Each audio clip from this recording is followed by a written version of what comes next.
All right, when you get this camera, it's already set on like 170 degrees wide. This is a Wolfang GA200 4K camera.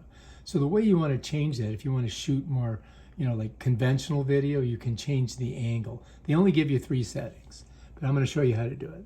So what you're going to do is you're going to come into the settings on the back. You got to turn the camera on, and this is your page that you're going to see. And then at the bottom, you're going to see you're shooting 4K 30 normal. And then if I come over here, I'm going to click this settings icon. Bam. It's going to take me here. It shows video resolution, but we don't want that. We want to go to the settings. We're going to click that, and we're going to go to angle. We're going to click that. Right now, I've got it the widest possible. When you're shooting a large area, 170 degrees, you want that. If you want to go medium, you click there, and it's going to shoot back to angle. And then if I click here, you're going to see it's on medium.